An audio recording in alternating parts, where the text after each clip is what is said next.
All right, welcome. This is part 2, PTSD, Survivors versus Science.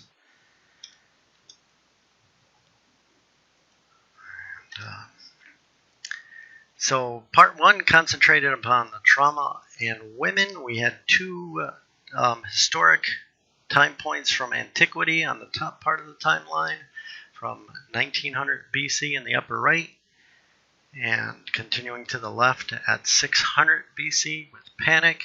And then we concentrated on just a few points on the far right in the latter part of the last couple of centuries, and picked a few points. So we focused on women at that time. So let's keep this data point here in black in 1915. And what about the men in trauma? So we're going to talk about the wars that they had from 250 BC through 1800 that are at least recorded pretty well. All right, how did it express in the men trauma in particular? All right, so we had 40 wars to the left of 1800 and 56 to the right of 1800 in the latter couple of centuries. So let's stretch this time segment out here circled in the lower right, and let's stretch it out above, and we'll keep this 1915 part as spoken before, and we're going to go to the left a little slightly. All right, and we set the timeline above instead of having it split in two. So in 1870, we're going to talk about the post-American Civil War era with the DaCosta syndrome, where a heart surgeon called it soldier's heart. He observed anxiety disorder combining fatigue, dyspnea, a sighing respiration, palpitation, and sweating that he had first observed in the soldiers from the Civil War. He published his results in 1871.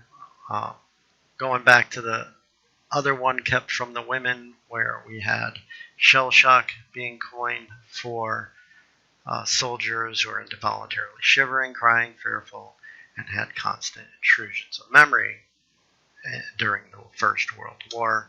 And then during the Second World War, in 1944, Patton reprimands and slaps two battle-fatigued soldiers he believed using the diagnosis that left no visible scars, and thought it was an excuse to avoid battle.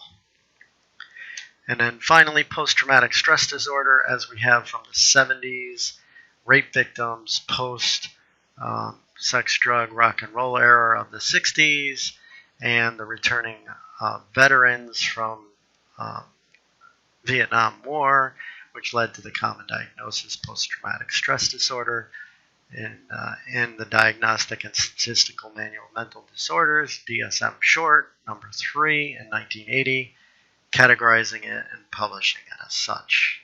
And then finally in 2013, after 33 years, this post-traumatic stress disorder was kind of fine-tuned in the DSM-5.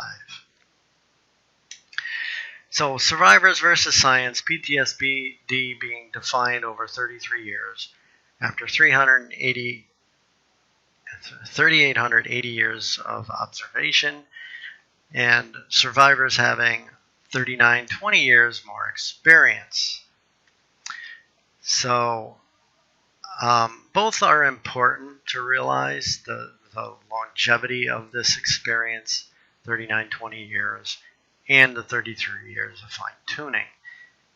We don't want to throw out the baby with the bathwater. So here's a teaser alert. What happened between 1965 and 2016? And before that, our next topic will be PTSD DSM-3 versus the DSM-5. And stay tuned for that. Thank you very much.